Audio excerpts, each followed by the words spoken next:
Salut compagnie, comment vous allez? J'espère que vous allez bien. Je suis très heureuse de vous revoir aujourd'hui pour cette vidéo. Il y a plusieurs détails sur notre pays, la RDC, que nous les Congolais nous ignorons.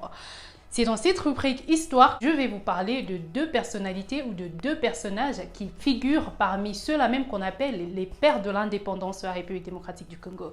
Mais pour des raisons que l'on ignore, ils ne figurent presque jamais sur la liste de ceux-là qu'on honore ou de ceux-là dont on parle plus souvent. De qui s'agit-il? Il s'agit bel et bien de Joseph Georges Kassongo. Suivez avec moi cette vidéo juste après le jingle et je vous dis bon visionnage.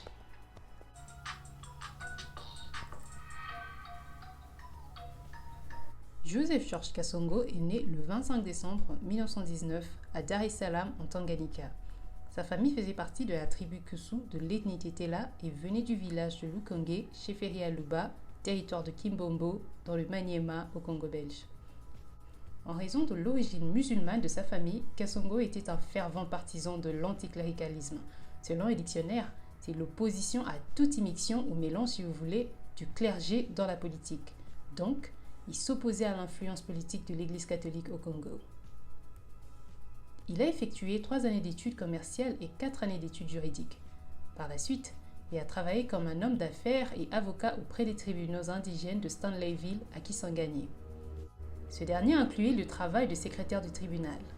Kassongo était également membre de plusieurs mutuelles et associations professionnelles. Vers 1950, il a été président du chapitre Elisabethville de l'association des Batetela, une organisation ethnique Tetela. En 1955, la population du district de Mangebo fait appel aux autorités coloniales pour le nommer au conseil communal, ce qu'elle refuse.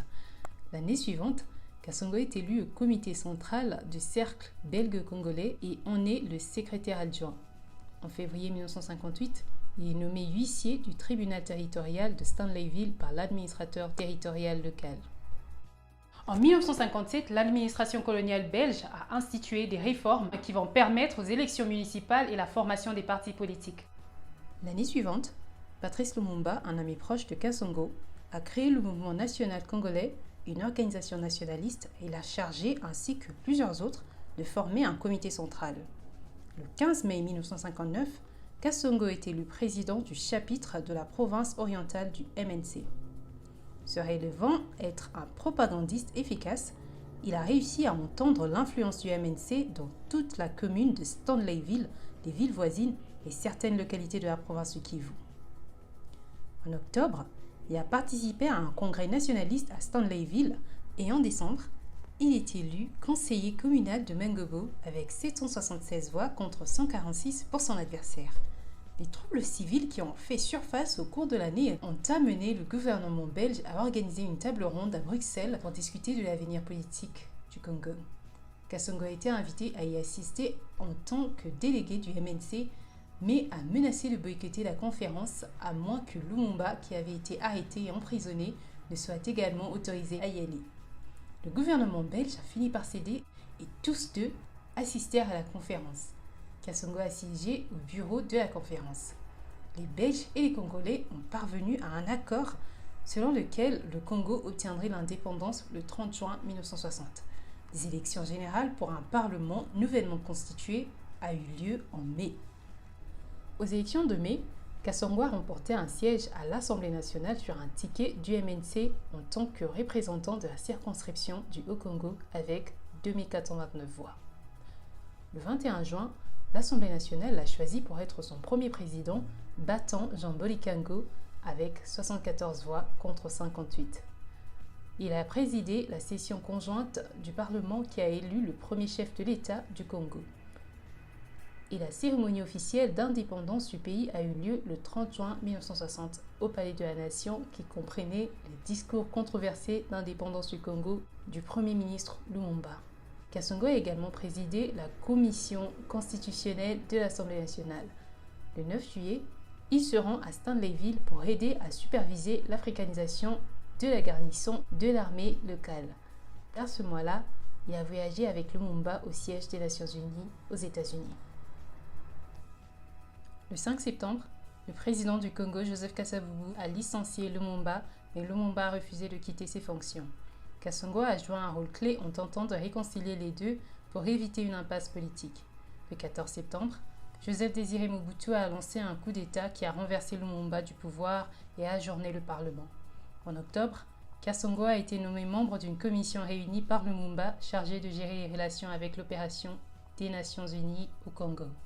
Kassongo a conclu un accord à la mi-décembre pour travailler sous la nouvelle direction de Joseph Iléo. Il a ensuite assisté à une conférence franco-africaine à Brazzaville où des diplomates étrangers ont tenté d'assurer une médiation entre les factions congolaises.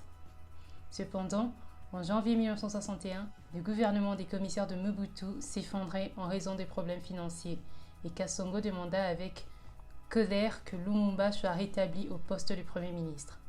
Lorsque des propositions ont été faites pour régler les différends sur la gouvernance lors d'une table ronde, Kassongo a rejeté l'idée et a demandé le rétablissement des pouvoirs du Parlement.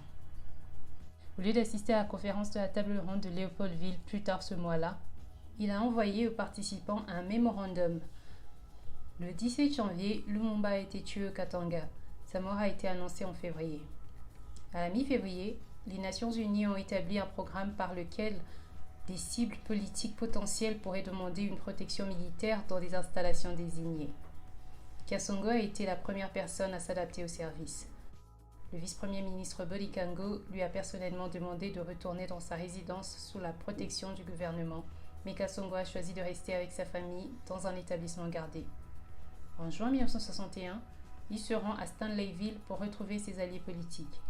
Le Parlement s'est réuni à nouveau le mois suivant à l'université de Lovanium sous la présidence temporaire de Kassongo. Les députés qui avaient soutenu Lumumba se sont regroupés dans le bloc nationaliste et il a agi comme l'un de ses dirigeants. Le 24 juillet, la Chambre des députés a tenu sa première session indépendante et a réélu le président Kassongo. 61 voix contre 57. Il a occupé ce rôle jusqu'en mars 1962. Le 18 décembre, il a interpellé le ministre de la fonction publique concernant la politisation des services publics. 3 jours plus tard, il en a déposé un autre contre le ministre des Transports demandant des explications sur la mauvaise gestion des sociétés de transport de l'État. Le 17 avril 1963, Kassongo est nommé premier vice-ministre chargé du portefeuille de la coordination économique dans les nouveaux gouvernements de Cyril Adoula. Le même mois, le comité central du MNC, sous le contrôle du radical Christophe Guénier, éjecte Kassongo du parti. Kassongo a ensuite formé sa propre aile du MNC. Il a critiqué l'ancienne direction du parti pour avoir renoncé à l'organisation et à la stratégie électorale en faveur de la promotion de la dissidence et de la rébellion. Le 24 janvier 1966, il a été élu par l'Assemblée provinciale du Maniema par une marge de 3 voix au poste de sénateur. Le Sénat a confirmé sa cooptation le 11 mars. En fin juillet 1967, il est nommé deuxième vice-président du comité de l'association pour la promotion et la défense des intérêts des commerçants congolais Ngaliema. Kassongo est décédé le 19 octobre 1990 ou 90 à Bunia, alors qu'il travaillait à la revitalisation du MNC. Et voilà, c'est tout pour la vidéo aujourd'hui. J'espère que vous aura plu et j'espère surtout que vous allez aimer, partager et commenter. Je vous retrouve très prochainement pour une nouvelle vidéo et je vous dis take care. I love you guys and bye.